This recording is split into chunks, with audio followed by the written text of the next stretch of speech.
Հողերի Արցախի օկուպացիայի հայաթափումը հիշելուց ուզում եմ երկու որակական համեմատություններ անել, ինչ ենք արել մենք եւ ինչ արել քաղաքացիական պայմանագրի կուսակցությունը։ Արցախի հայաթափումից հետո մեր ամբողջ թիմը օրերով մեր հայրենակիցների տեղավորման հարցով էինք զբաղվում։ Ես հիշում եմ գիշեր-ցերեկ մենք այդ գործի վրա էինք։ Ու չէինք քնում ու ահավոր ստրեսային էր։ Գիտեք ինչն էր ամենաստրեսայինը։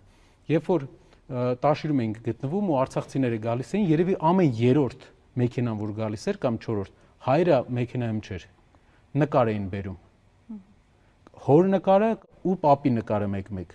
Գալիս էր մայրը, երեխաները եւ ամուսնու մայրը։ Ամեն երրորդ, չորրորդ ընտանիքը անհայր էր գալիս։ Ու այդ օրերը, այդ ապրած պահերը մենք չենք կարող մոռանալ։ Ես չեմ կարող անձամբ մոռանալ այդ պահերը։ Ու իմ կյանքի ամենամեծ հարվածներից մեկը այդ օրերն ա եղել։ Իսկ ինչը արել քաղաքացիական պայմանագիր կուսակցությունը։ Ես այսօր մի հատ բան եմ պատրաստել, որ մեր հասարակությունը մարդկանց դեմքերը ճիշտ ճանաչի, էլի, ոչ թե խոսքերով ճանաչի, այլ իրական դեմքերով։ Ես բերել եմ 23 թվականի Արցախի դեմ սկսված ագրեսիայից հետո ազգային ժողովի նախագահի հրամանագիրը, որով նա պարգևավճարներ է բաժանում падգամավորներին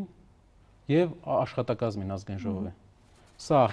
կարող են մեր հայրենակիցները տեսնել, երբ մենք գիշերները չէինք քնում, այդ ամբողջ ստրեսի մեջ, ամբողջ այդ ծանրության մեջ ազգային ժողովի նախագահի ձեռքը գնացել է, պարգևավճարները վճարել падգամավորներին 2 ամիս հետո, երբ 100,000 մարդ այստեղ անտուն էին, պարգևավճարները վճարել իրենց падգամավորներին։